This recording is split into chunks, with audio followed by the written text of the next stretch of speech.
Hello. Hi. That was a loud hi. We're together. Day 124. We are together. Together You forever. did good on your solo video. Thank you. Got a lot of views. I'm very popular. I was spitting wisdom. Spitting wisdom. What wisdom do you have for today? I'm just mad today. It's Friday. Fridays are hard. My joy stores are low. So if anybody out there is looking for an IT specialist, give me a call. I need a job in Liberia. Yeah. And thank you to those that gave us phones. I know I already thanked you guys, but getting our driver a working phone for him and his wife was just like fantastically awesome. So appreciate it. We got to see all the kids today at the orphanage that I hadn't seen in a week, and it's kind of crazy. They all seem the same. Some of them have different hairdos. Thank you so much to Trina for working so hard on those on the clothes. We took them those clothes today, and the nannies were super excited, and the kids loved them, and so they were really excited. Thank you, Anna, for the underwear too. They always need underwear there. That's something that doesn't really last. No. And then Miracle is one of the kids that's there, and his family sent a ton of stuff for him. So he really enjoyed it.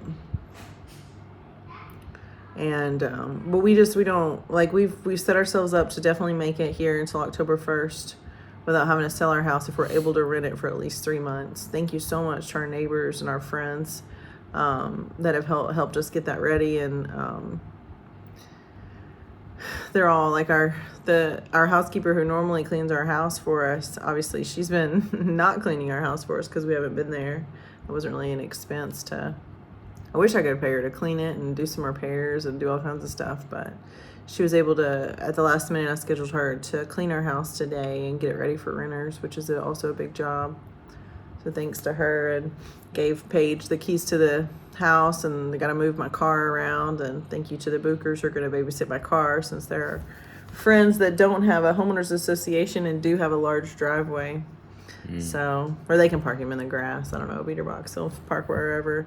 These are just these little problems. I feel like we're constantly asking for little help here and there, and it's kind of overwhelming to think about the task at hand and just trying to survive here beyond what we thought. We fundraised initially we fundraised to be in Liberia for 6 weeks, which was pretty long for what we were seeing at the time. And then we started thinking 3 months because of what we were seeing, and now we're thinking 6. I mean, then probably about 6 months ago, we turned back on our fundraising. The power went out.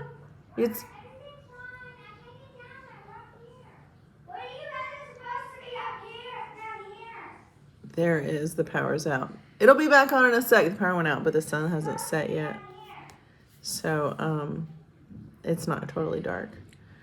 So it's overwhelming to think about all the things that we've asked for, and it's overwhelming to think about all the answers that we've gotten. I mean, it's good. So we're going to keep selling Noonday too. So now that we fundraised, thank you guys so much for that too. We fundraised basically $5,000 to upgrade the orphanage to the point of having 100% solar panels.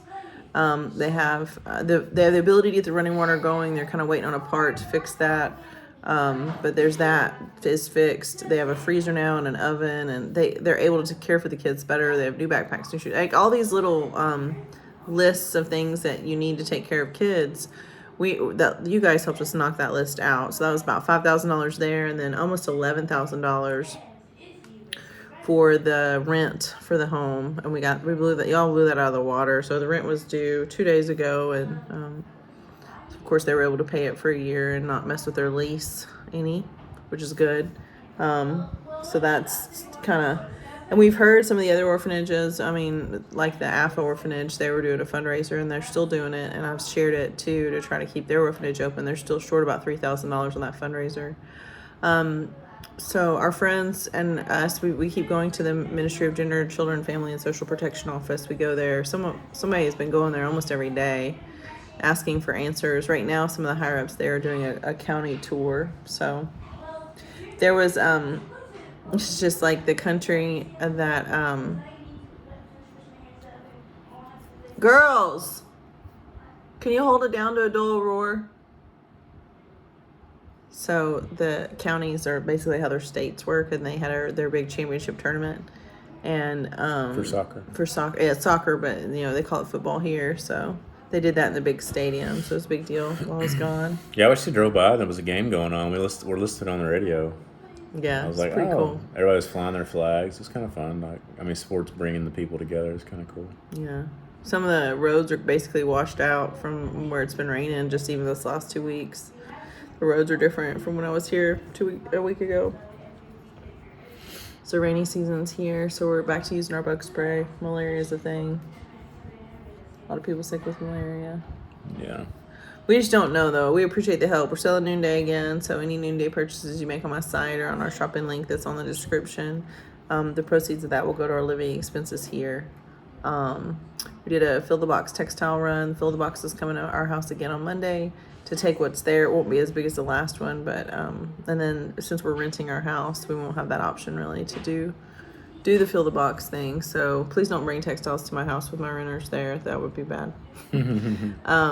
But yeah, our surprise renters, you're now funneling clothes. Yeah, can't do that. So that's kind of the thing there. But it's just kind of it was so good to see our kids and give out some new presents and things. Like one of our kids asked for a Bible. The other one, we'd already given her a Bible because she'd asked for it. But it's hard because they don't necessarily ask for the same things, but you always feel like you should give them two of everything because they're so close in age. And but it's just a hard place. It's a hard place for us to be right now because we're not sure. The only thing we know for sure is that we wouldn't leave any of our kids alone in a foreign country in an orphanage if we had the choice. And right now we still have the choice. So we had kind of stopped fundraising, but we're kind of back to fundraising. So if you have extra $5 or $10 you want to throw it on our Adopt Together, or you want to throw it on our Buy Some Noonday, or whatever you want to do, send me some Venmo.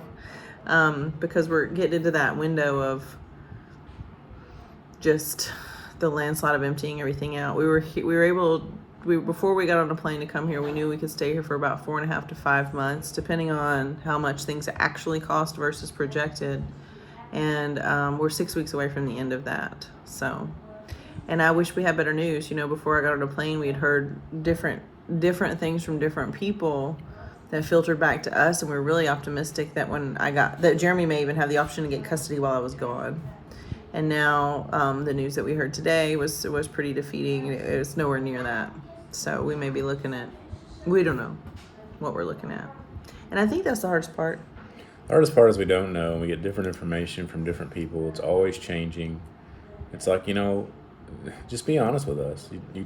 It keeps changing every week. It's like this is the 11th time we've heard, next week we have meetings on Monday. It's gonna be fine.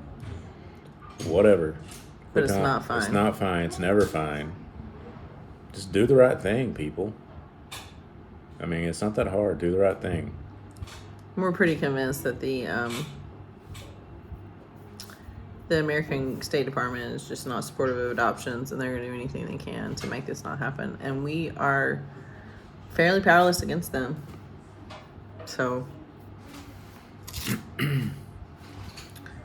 sad things. And it's sad because people here hold the U.S. in such high esteem, and they hold the U.S. government in such high esteem. And because we know that the U.S. government is not supporting adoptions, we know that the U.S. Embassy is causing problems. We know that there are certain individuals that cause more problems than others in the U.S. Embassy. But in general, the tone of the U.S. State Department is very anti-adoption. And they try to hide behind the trafficking stuff as a way to be anti-adoption. But, trafficking in the U.S. is the highest it is anywhere. We're the biggest consumers of that industry. The U.S. drives it. So. And it's not coming from adoption people. No. No way. We traffic our own kids is what they do. When as U.S. citizens, as U.S. citizens, people are trafficked right under our noses every day. And although I'm glad to see the trafficking conversation increase, it's our kids at that orphanage and the other children that are there, especially the unmatched ones, are more at risk for trafficking than any kid in the U.S. But most kids in the U.S. are extreme risk for trafficking. And most kids in the U.S. get trafficked and they never leave their home. They never leave their community. They are trafficked right under our noses. and they live in the same community so he grew up in.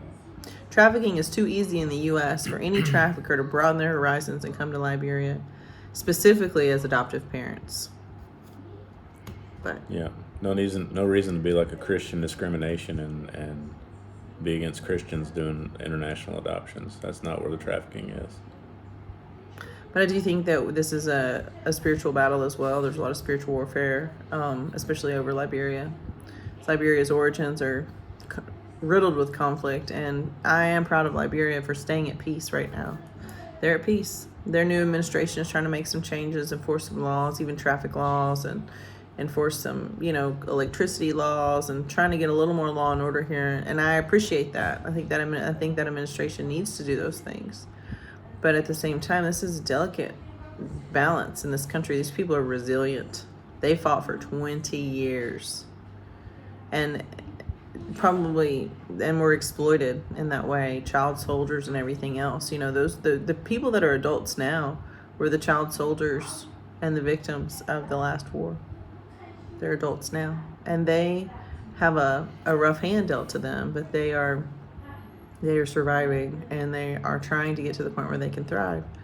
But the U.S. government is disappointing us a lot. We do have congressional leadership that are ready to step in as soon as Liberia kind of punts this back to the U.S. side, but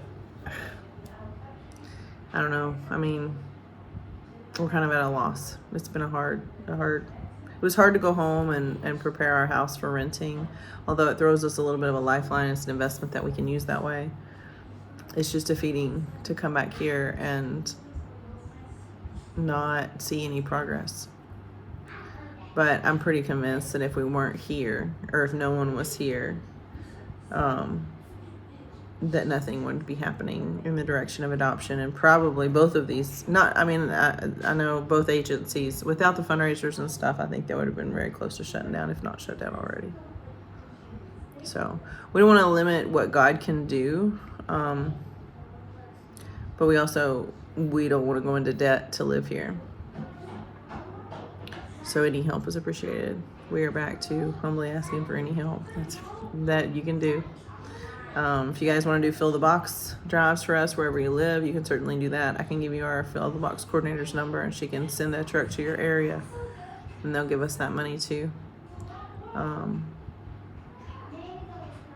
not big on asking people to pray for things, because sometimes I feel like that's kind of like an excuse to not do anything else. But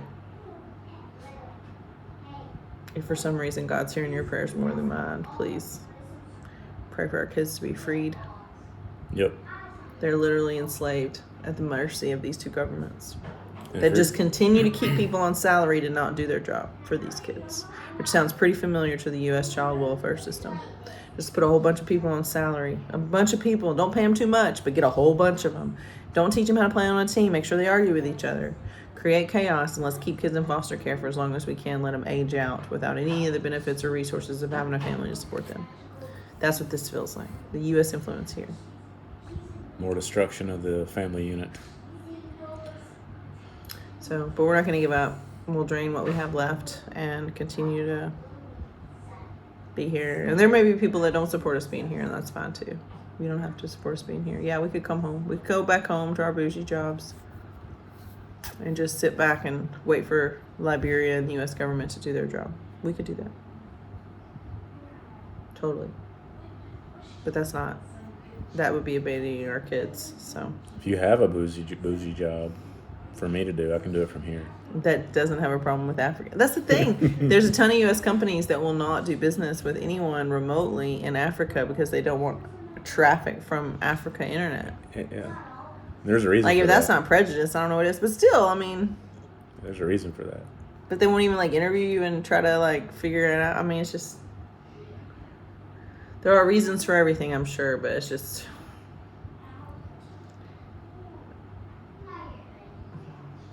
not good. I really did enjoy my, I saw a Martin Luther King quote on someone, just saw it when I was sitting at the airport. Saw it, and it's always the right time to do the right thing was one, and that was one that stuck with me a lot. But the measure of a man is counted not by his actions when he is in comfort and leisure, but his actions when he is in conflict is another one. I don't think I said it exactly right. And that's true. And I feel like our family has been put in a place to weather conflict and to try to be the bystander positive voice, but just to kind of hold our ground here. Unless Liberia makes it illegal for us to live here, we're not going to leave. But we're in a place of just begging people to do what they're already being paid to do. We had a guy that we had met that helped us at the airport when we first came through, and Jeremy had reached out to him again to kind of keep an eye on me at the Liberian airport. Liberian airport is pretty chaotic, and something that they do that's different than any other airport I've ever seen is they x-ray your stuff as it comes out. They x-rayed my stuff when it came in, but they make you do this like reverse security thing. And it's literally like the way that I came in is the same as the way that I go out. But the security tries to x-ray all your back, and it makes this huge, like, because they only have these two bottleneck. They have two lines, and then they have two airlines that landed at the same time. But they literally, this airport's 4 gates, and it's little. They did let me walk inside when I got off the plane. But the thing is these are international flights. Everybody that flies into Liberia is coming from another country. And any country that I've flown into from Liberia is like, for me to get on a plane somewhere else, you got to go through all that stuff. So I don't understand why Liberia has the need to x-ray things coming in. Just in case somebody handed you something at the airport for you to sneak out. But they're at the airport too. I know. We've already come through this. Doesn't make any sense. So our friend that we had made that was so helpful for our family, and he's one of the security guys there.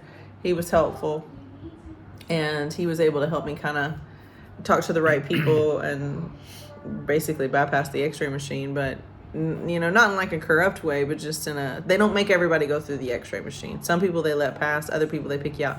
But when you're coming out, it almost seems like you have to get in both lines, but occasionally they waved you through. They were going to wave me through and not make me go through, but he had my bag, so they were trying to make him go through, and then he was like, no, I'm with her, and then they were like, wait, hang on, and then he had to talk to a separate person, so he was just helping me. But really, it didn't matter to me how fast I got through. I just wanted someone there to make sure that no one tried to rob me and leave me for dead, which is an unlikely thing to have happen anywhere, but it can happen. So, and then it was fun. So God bless Nelson, he has access to 2-3 different cars, and we've rented all of them at this point, but he has a fairly newer car, and that car is the one he sent to get me. It's the best gas mileage, and it's the newer one, so that was the one he picked me up in. He sent Emmanuel to pick me up in. Emmanuel's our driver. And Emmanuel was there. As soon as my face hit the outside air in Liberia, Emmanuel was like, boss lady, I'm so glad to see him. He was right there. So I went straight from this one friend that we had made. My safety was not in question. And Jeremy's talking to both these guys as this is happening. Do you have your eyes on her? And plus I'm carrying a lot of money. I brought back several different things. Got my phone, I got tablets, I got computers, got stuff for Jeremy to work, got tons of food. If somebody was going to rob me, they would get a pretty good haul, had cash and everything. The cash was hidden in so many different places that when I got back home, I had to unpack everything and count it all and locate it all and put it back, because I had it hidden everywhere, because it was in this one, that one, and in this part of the backpack it was wrapped up. And Jeremy asked for some more underwear because the washing machine is basically killing it. He thinks the washing machine is killing his underwear. I think it's just you don't ever have a time where you wear the same 8 pair over and over this many days. The clothes usually have time to rest, so how many wears? But either way, maybe the washing machine, maybe it's both. But I'm wrapping it up in his underwear and stuffing it in the bottom of the suitcase on top of a kid's toy. Just very strategic. It's just like my dancing days. What? Your underwear's ripping? No, money. Oh, your money. Money in your underwear, huh? Your dancing day. Jeremy says he's going to become a male dancer. I'm in Liberia, you really think there's a market for you to dance here? That's what I was going to say. Maybe there is a market for you to dance here. That's what I was going to say my occupation was when I go through. They asked me my occupation. So I came into Liberia, and last time I did not talk to anyone in Liberia. I was just the little wife with the kids. No one even talked to me. They just pointed. And Jeremy handled it all. patriarchal society that it is. That's I'm right. like, so you tell me that you want to x-ray my bags as I walk out onto the streets of Liberia, but you don't even want to talk to me, and I'm a full-grown woman walking through your country? You don't even want to talk to me? You don't even want to look at my passport next to my own face, but you want to x-ray my bags? It just is weird. I feel like a drug mule. It's incongruent. There's no congruent. Like, it's congruent. I feel like that's the word. It's wrong. It's just, it's an inconsistent thing. Whatever, though. Do it your way. There's a lot of that here. So he asked me my occupation, and I told him. They have PAs here, so I can just say a PA, and they know what that means. Oh, are you here for work? No, I'm here for an adoption. And the guy looked at me and said, thank you, on behalf of our kids. And I was like, you're welcome. Do you know people? Happy to do it. But this is the thing. American people, Liberian people, we're democracies. We're represented by people that we voted into office. This is a general consensus. We are all on board. And whatever evil people are interfering with it, I want to get a hold of them. And I want to hurt them with my words. I don't. What do you want to do to them? Don't say anything bad. Or a public I want to forum. give them a big bear hug. Say, what's wrong with you, bro? It's just evil. Can I call him Johnny? Those of you that pray, you need to pray for evil forces to get weary of me and to get out of my way. Because I'm over it. It's ridiculous. And just all of these resources and these donations, all the things. That's the other problem too. Is like we're making these decisions, and from a stewardship standpoint, Jeremy, though, tell him about your negotiations. So Jeremy cannot negotiate anything. He cannot bargain anything. It's not true. He doesn't. Let's take it back. He hates it. He's not good at it. I didn't hate it this time. He hates it. But it's more something that's really more in my arena. He's like, I really want that car. I really want the Kia Carnival. Just take the Honda. Go get us the Kia Carnival. But, like, I can't go. I just can't go. So I negotiated with our rate here at the Tropicana. You hated it, though. I did. Well, So we were sitting poolside. The kids were swimming, but the lady here, she would come and talk to me. And don't tell them the exact number, because I don't want the Tropicana to... giving us I would give her some numbers, and she would go back and... It's like buying a car. Go back to the computer, and then go talk to the owner, and then come back and talk to me. And I'm like, how about this? And then we did that little dance for a little while. Then they brought me some fruit. It's called a... jackfruit. Jackfruit. I'd never even seen it. I didn't know how to eat it. I was like, what is this? Did you wait till she ate some? No, I asked. Oh, you asked her. I asked the waitress that brought what are you doing? And the kids were with him, because when I envisioned him telling me this story, the kid was by himself. But the kids were with him because he didn't want to leave them in the... He could lock them in, I guess. I have done that a few times, but for a very short window. Not for me like to go, Not to go have a sit down. Yeah, they were in the pool. They were having fun. But then our older two kids, our oldest and our youngest loved the jackfruit. They wore it out. So you did it while they were swimming? Huh? Oh, I didn't know they were swimming. Yeah, they were swimming. He got us a good deal, though, Jeremy. Got He us a bargained. good deal. Better than I thought. Like, I was like, oh, okay. It's the best deal yet. So, and that's the thing about the Tropicana. So, like, they have their rates for short term. They have their rates for long term. And I don't think anyone has ever stayed as long as us. And this is their slower season because of the rainy season and all that. So, it behooves them to keep us here. And we're not really that big of a hassle. We're not. And we still get our breakfast in the morning. Yeah, I told Jeremy to try to get the meal negotiated out, and maybe we could just try to hunt down our own food. Because you're not going to save that much, but just it kind of saves on your bottom line. Because our kids are a little bit tired of the breakfast. So Yeah, if I could mix it up more, I would. But they don't really have a huge menu option. I can eat the same thing every day. I liked my omelet. I did too. Their veggie omelets is really good. You guys, I did bring some cheese. Will you get the cheese out? So one of the things that's not here at all is like just plain old cheddar cheese. Like you can find like a version of it, but it just doesn't taste the same. So I did all this research on cheese, and it won't go bad. It doesn't have to stay cold. It doesn't. It'll make it. And you don't want to just leave it out in the heat to melt. But it's like you should refrigerate it after opening it. But I brought 2 of these bad boys. Yeah. I didn't bring peanut butter back. I'm just going to eat the generic peanut butter. I hope there's still some Jif left for me. There's a little left. I'll eat the generic. I'm going to have Jeremy make me peanut butter crackers and not tell me it's the generic, and then I'm going to see how it goes. I haven't been eating the Jif. I was saving it for you. I brought back, 2 pounds? I brought back 4 pounds of cheese. And I love that. And I saw the 2 pound on it. I'm like, I got room for that.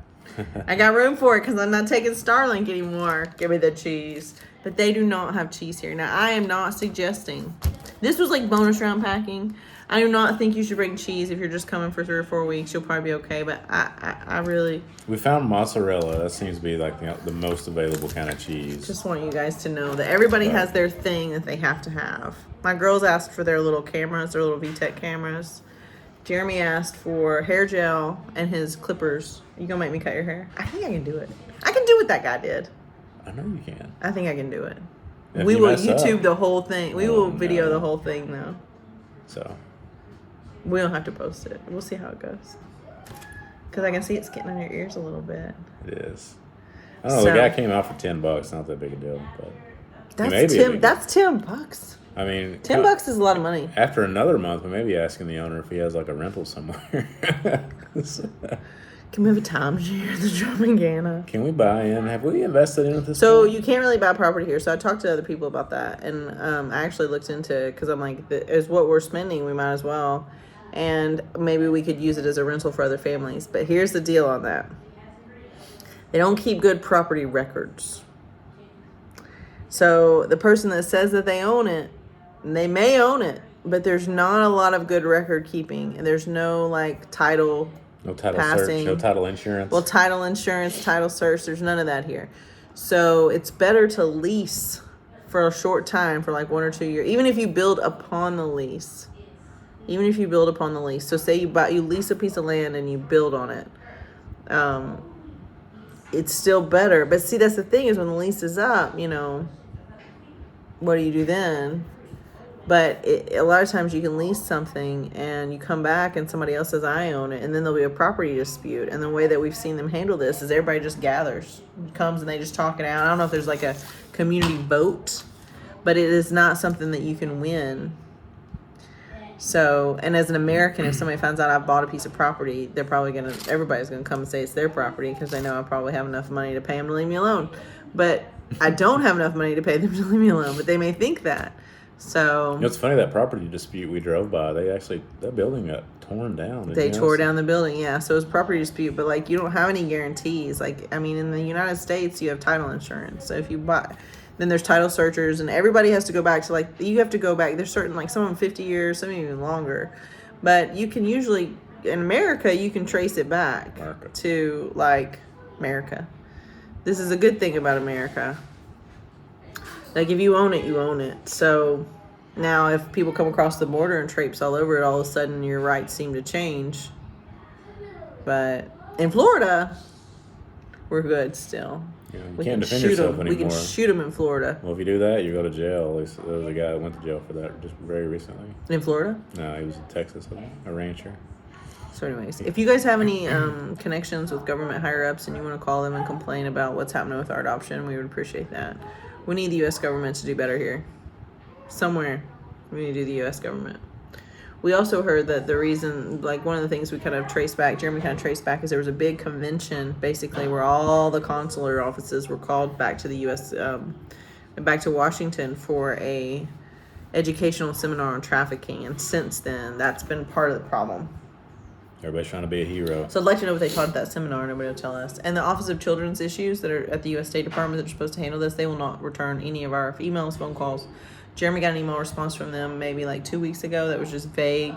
They won't give us any answers. They're not doing their job because part of their job is to answer us, and they're not. So they don't care about children. Yeah, their title is a lie. And I don't know if that's something that changes when we have an election, but. If you know Joe, give him a call. So anyways, this video got longer than I wanted it to. Welcome back, baby. The cheese video. You did a good job on your own. Nobody died. Kids You seem did a good. great job with the house. Thank you. We gotta redo our oldest child's hair. It looks pretty rough, but I'm proud of you. thank you. I like renters. I like to rent. See how it goes. Don't break my bed, people. Day 124. Love you. Love you.